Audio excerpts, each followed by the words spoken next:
Good morning, good afternoon, good evening. This is 9th Legion, and let's play some more Stellaris, where we've just met our first alien empire, the Glea. So let's see what we can actually learn about them. If we look at our contacts tab, there we go, the Glearans. They are mammalian. We currently know they have one planet and a population of 9. I wonder how that stacks up against us. Let's have a look quickly. Our empire, if we look at, can you see us as a whole? There's like planets. Here we go. We have one planet and population of 10, so we do have a slight population advantage. Very, very slight. The relative power is equivalent. Their fleet power is equivalent compared to ours, their naval capacity is equivalent compared to ours, and their technology level is equivalent compared to ours. So we are neither ahead nor behind them. They are a little bit wary towards us because we've only just met each other, but we can see about them that they are collectivists. This gives them a population modifier for slavery tolerance plus 50% and minus 5% food consumption. They are xenophiles like us, so they both prefer meeting alien species. They're also militarists, which means they're going to spend more influence to be in an alliance, but they gain lots of influence from rivalry. They have army damage bonus.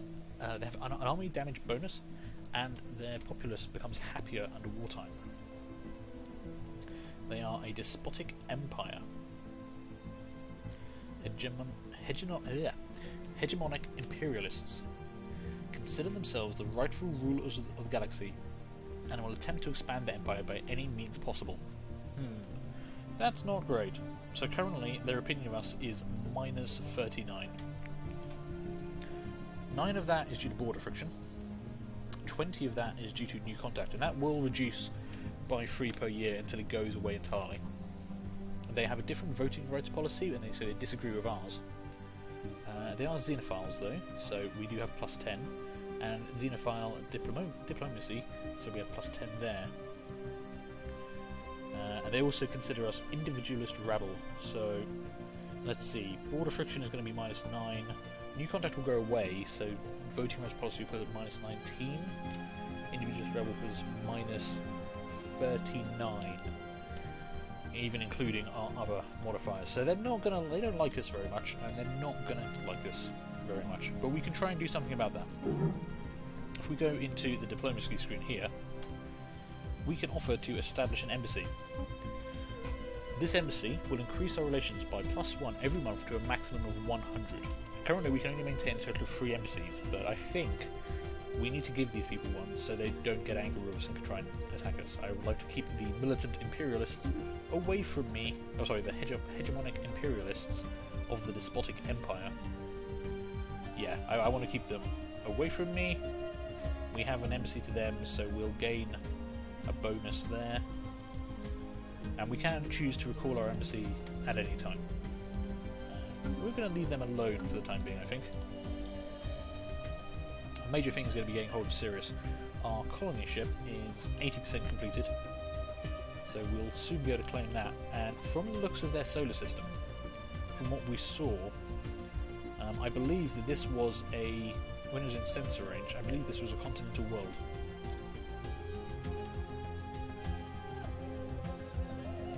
So there's a good chance, as they're mammalian,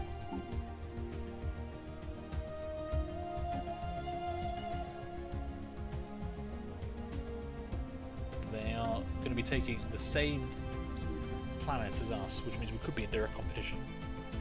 Social experiment. A small aerostat colony was found floating just above the atmosphere of Durasta 6. It appears to have been self-sufficient, and remains from several different species were found on board. As best we can tell, the colony was some kind of social experiment conducted centuries ago that ultimately ended with the colonists massacring each other. We have downloaded all of the data in the colony's limited databanks. So this was the anomaly we found in Durastra, the second one, giving us another 60 society research. That's pretty good. Speaking of which, yeah, because they contacted us, that closed off the research project we had going. So I'm actually going to find out about the Jinkies next. And we could then do the Space Amoeba investigation. That's 6 months. That'll be another 3 months.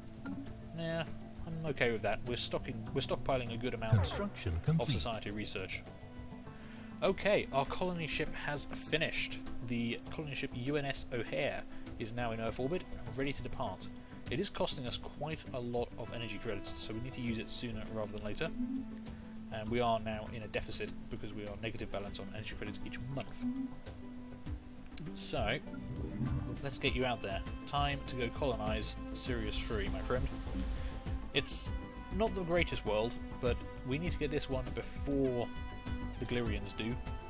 And it does have some good resources in the system, so colonize that for me. And we will use fanatic individualists. Now, when we place a colony, we have to choose the tile we actually land on. This then gives modifiers to the surrounding tiles around it. Unfortunately, because this planet has so many tile blockers, there's not really a great choice of where to go. I mean, I could go here, but until we can clear active volcanoes, which is going to be a while away, we'll only be able to do this tile. So I'm actually going to place the landing zone here for our initial colony. So at least these available tiles will have bonuses on them, even if they don't have any starting resources. It's not the best thing, but we're making the best of a bad situation then, really. To be fair, Alpha Centauri was a much better...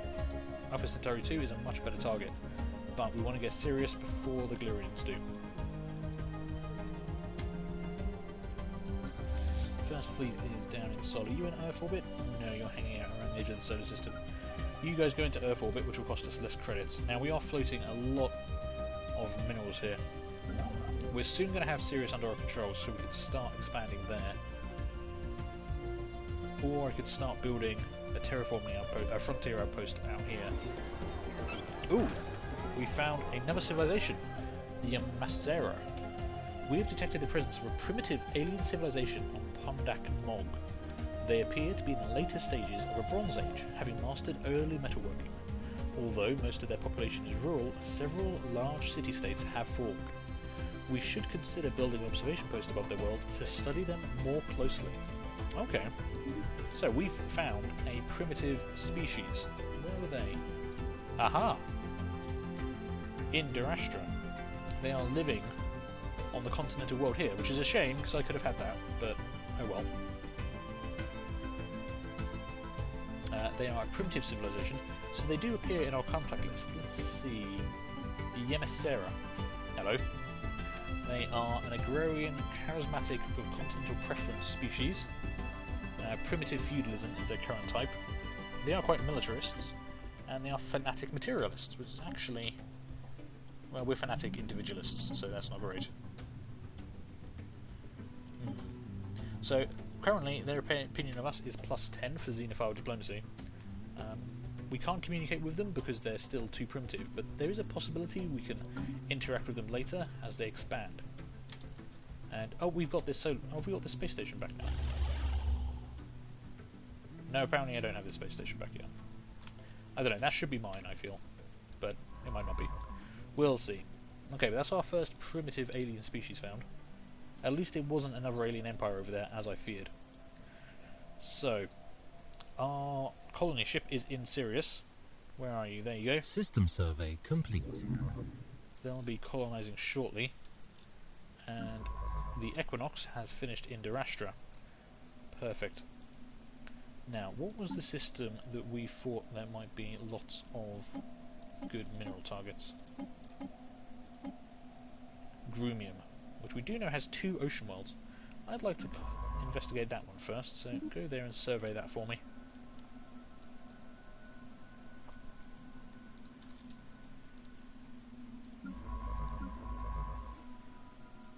The UNS Molders is still surveying Rim, which has found a decent chunk of minerals. Not in any one site, unfortunately, but they are there. They're present in that system. But I think that's probably going to end up being the Glirans, unless we can do something very sneaky about it. Okay, our colony ship is landing. The first human colony. Our colony ship has gently touched down at the mouth of a large river delta on one of the several continents that we found on Albion. This temperate, forested region will serve as an ideal first landing site. The ship has been permanently converted into the administrative headquarters of the new settlement. and its reactor core is in the process of being removed so that it may serve as the colony's temporary power source. Hundreds of small tents and prefab shelters have sprung up around the former starship's massive hull as colonists begin to disembark in large numbers, the first human city on an alien world. This is a great day for the United Nations of Earth, and we gained 60 engineering research for doing that. Perfect. So, they are now in the process of colonising the planet, and they take 12 months to actually set up their initial foothold and get themselves ready before we properly claim the surrounding space. Special project complete. Communications established with the Tegel Interplanetary Confederation. After successfully translating their language, we have established communication with the Tegel Interplanetary Confederation. Diplomatic channels are now open and all hostilities have been terminated. Okay, so that was our second contact we had. Some very, very interesting looking aliens. A bit horse-like. Greetings. I speak for Executive Tig Biskorak and the wealthy elite of the Tegel Interplanetary Confederation. We are always looking for new trading partners among the many diverse and delightful alien nations we encounter as our ships explore the galaxy. Okay. Well, as always, we could learn much from each other, Tegel. So, let's see what we could know about them. Where are they? Oh, wow, they're up here. And they own a big chunk of space. They've colonised another world over here. Possibly they might even have 3 planets. Tegel Interplanetary Confederacy. They have 2 planets and a population of 13. Interesting. Relative power. They are stronger than us. We may need allies to offset this advantage. Their fleet power is superior compared to ours, but they have equivalent naval capacity. So naval capacity is actually the number of ships you can have. We can actually have 13 units worth of naval capacity. We're currently using only 5. So we might actually be able to offset the fleet power by just building more ships. However, their technology level is superior compared to ours. They are wary of us. They are fanatic xenophiles, so they really like alien species, which is good because we're xenophiles as well, so that kind of plays off each other. And they are materialists, giving them plus 5% physics output, plus 5% society output, and plus 5% engineering output. They are a plurocratic oligarchy of erudite explorers. Erudite explorers value exploration and discovery process above all other things. They will gladly trade for the knowledge they seek, but are not above taking it by force if it proves necessary. Okay. Well, let's put it this way. You're bigger than me, you're stronger than me. Currently, you do seem to like me, because we do have plus 20 for xenophilia, plus 10 for xenophile diplomacy, which is already offsetting the minus 20 for the new contact. Border friction is low, but I'm going to use up another embassy and establish with these guys. We might need these guys on our side should things go bad with the Gliran Empire. Let's be honest. Right, you're back in Earth orbit. We've got a lot of minerals. We're still losing power. So we're going to spend 180 on mining stations in Sirius. Straight away, get our construction ship out there. I'm also going to start spending some money back on Earth. What can we actually do with money here? We've got a population here that's working a tile that doesn't have a building. We should probably do something about that. So you will build a hydroponics farm, which we can't actually afford. It's going to eventually lead to a deficit, but the buildings in Sirius should offset that.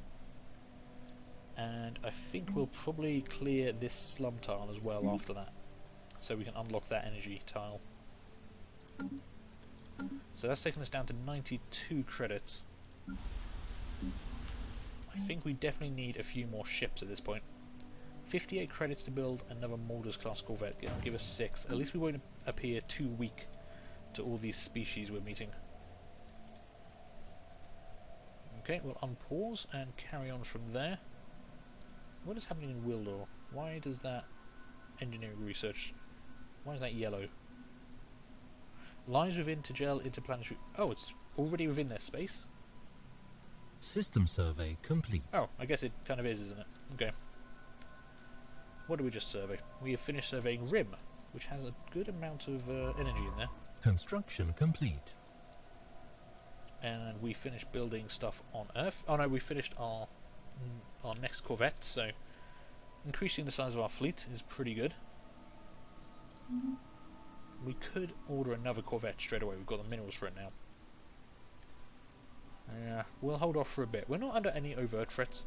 I just don't want to make us appear weak in case the Gliran Empire decides to take offence at something we do. You can go here and survey Skod for me. Now, unfortunately, our construction ship is going to be tied up in Sirius for a while. There's going to be at least Research complete. 3 platforms to build here. Ooh! And we've finished more research. Powered exoskeletons. This increases our army damage by plus 5%, but also means that we gain plus 5% minerals per month. Wearing a powered exoskeleton suit augments the user's strength and speed. The military applications are obvious, but it will also increase labour efficiency. Perfect. Pretty happy about that. What can we research next? Teresa Decker. You are a resilient scientist with a lifespan of plus 25 years. Defense platforms, they're useful, but they're also a very common technology. We're not going to be building any of those anytime soon, I don't think, so I'm not going to rush that one.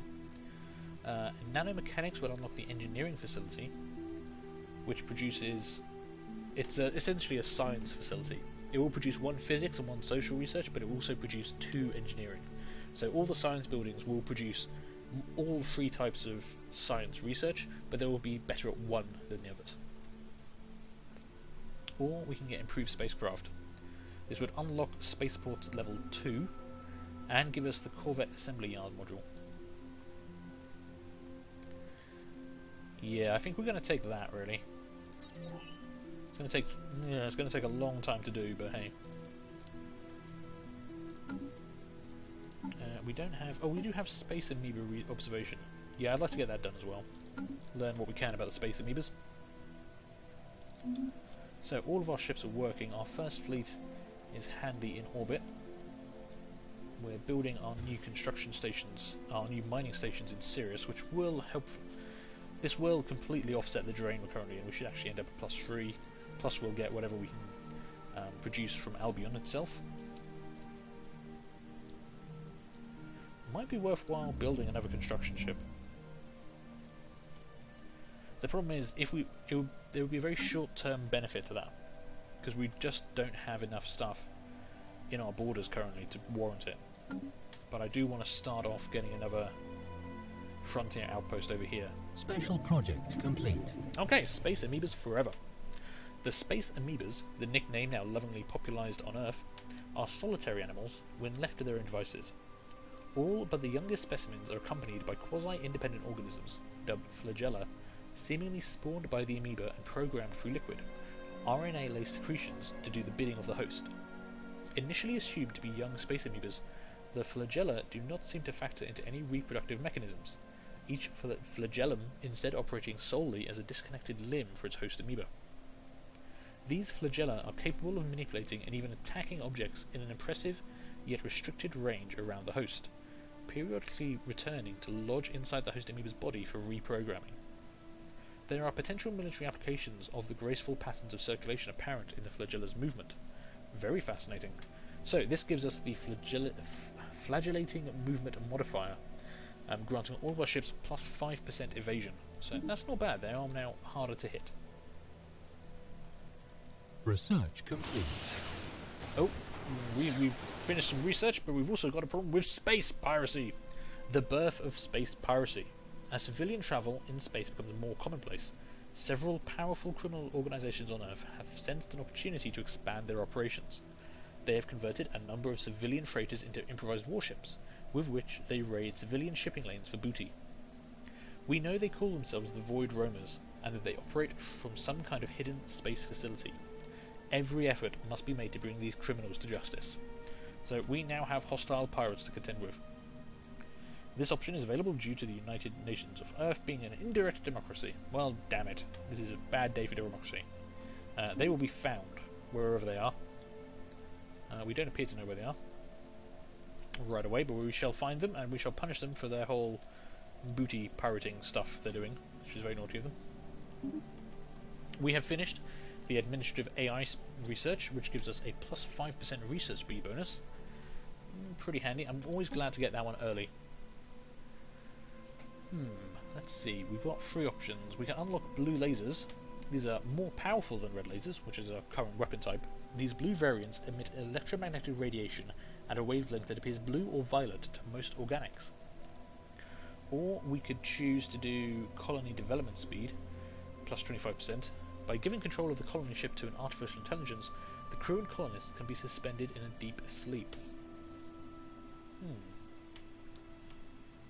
Is that just the initial development? Or... I don't know quite what that modifier is. Colony development speed, is that the rate at which populations grow? No, that's decided by food, so... I'm not quite sure about that. Okay, we'll leave that for the time being. Or improved deflectors. This would give a plus 20% bonus to planet fortification toughness, and unlock the component for improved deflectors. These updated deflector screens are capable of soaking up even more punishment before they overload. We do have deflectors already, which we're not using. We haven't actually upgraded our ships yet. I think we're going to go for the blue laser. I think of the three options there, that's the best one for us right now. So, what are we going to be working on next? We could start saving up for another colony ship in Alpha Centauri, but we need to get this one off the ground first, so we're not having such a drain on energy credits. We do have 6 ships, and we do have pirates out there. It might be worthwhile seeing if we can't upgrade them. So if we look at the ship designer, you can see on the left here we have a list of our current designs: the Mulder's class corvette, the Potomac class construction ship, the O'Hare class colony ship, and the Shinohara class science ships. So let's have a look at our current Mulder's class. They are equipped with 3 small red lasers mounted in these lovely turrets at the top here. They have the wormhole modulator, combat computer, chemical thrusters, and a ship-mounted radar system.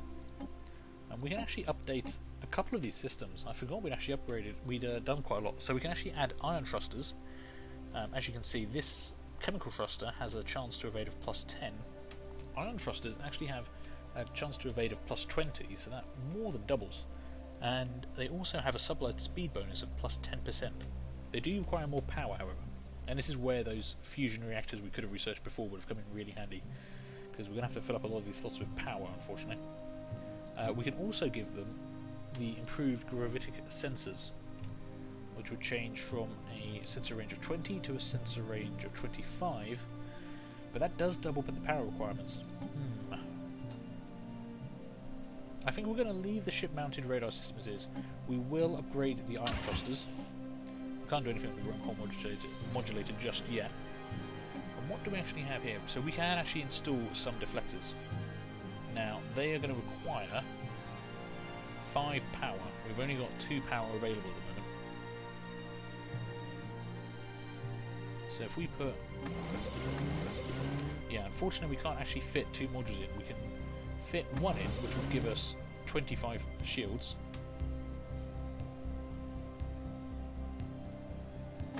Oh no, there we go.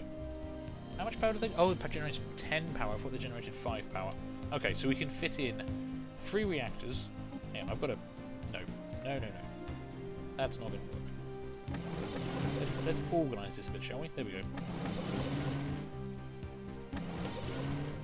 So, 3 reactors. Leaves us with 2 spare power, but that's not too much of a problem. This will get 2 small deflectors, giving us 50 shields. Our evasion is up to 20%, and our speed is 1.5. I think that's pretty good. So we will save this current ship design. We'll overwrite the old Mulder's class. There we go. And the reason for doing that is we can now upgrade all the old Mulder's class to the new design. This is going to cost us 120 minerals, but these ships are going to be a lot stronger than they were before.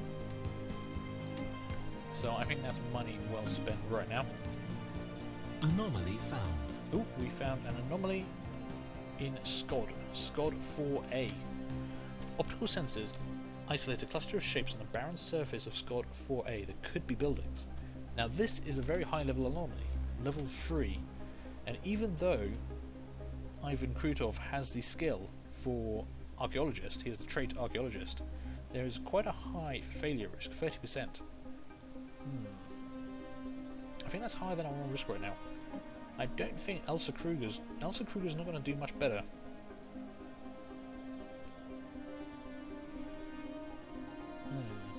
I think we're going to leave that one be for now.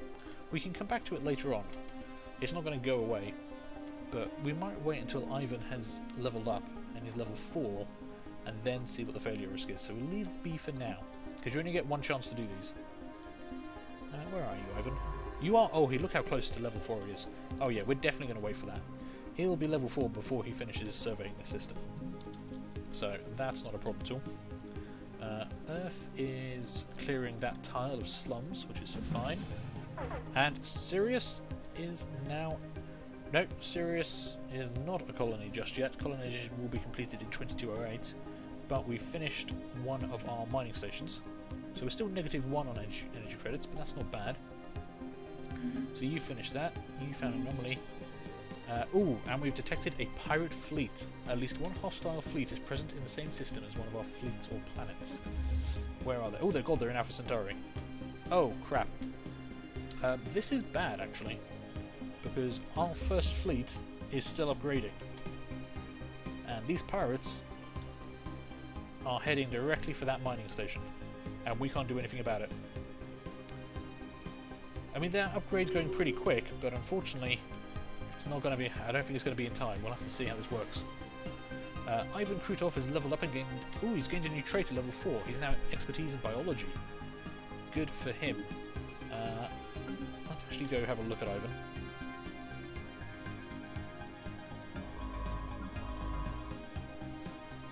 There you go. So he's got an archaeologist and he's got biology as well, which does mean he'd be better at researching biology stuff now. So we could always switch him over to actually doing research for us. Now, yeah, the failure rate is now down to 22%. It's probably the lowest we're going to get at any time soon. I will actually have him go and do that. Our first fleet, unfortunately, is still tied up being refitted. So whatever happens in Alpha Centauri is going to happen without the main fleet. And I think these pirates are going to destroy our mining stations. Thankfully, they are only physics research stations. It's going to be an annoying blow, but it's not going to cost us energy or minerals, and that would really screw us over right now. Station under attack. And they've got red lasers, same as us. Our station should have some defensive weapons.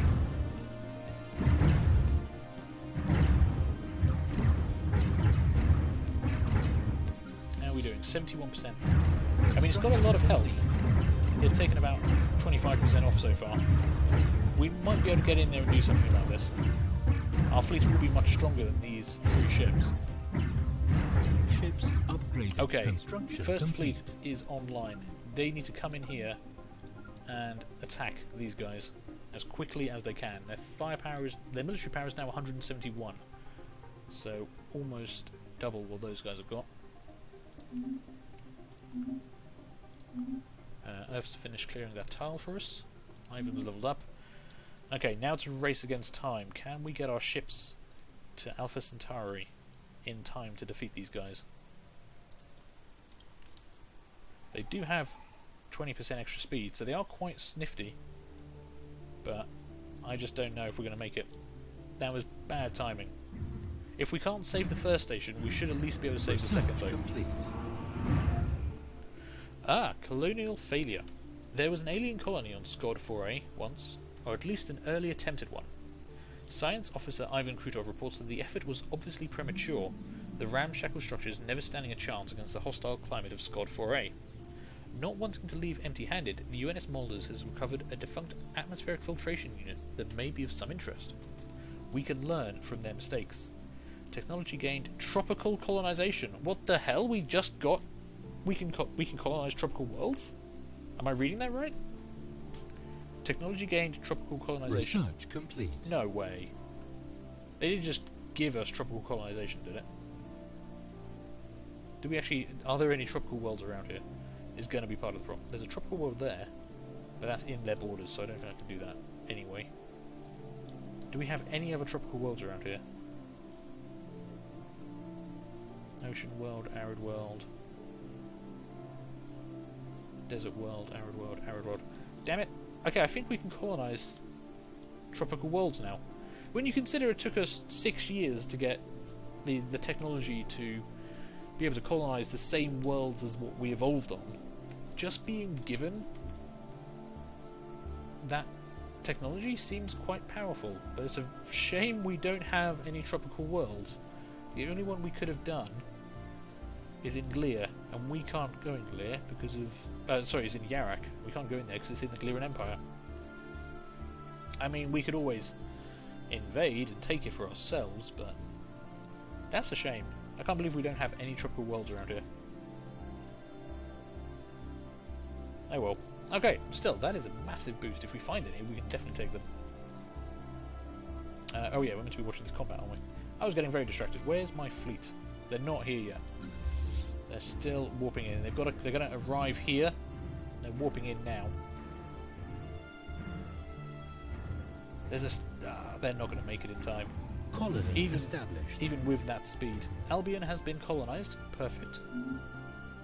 We have completed the research of tropical colonization. Wow. We've completed the research of New Worlds Protocol. Yes, we already had that. I don't know why that was telling me that again. Okay, yeah, I think it was telling me maybe you get the preceding technology if you get a higher level technology like that.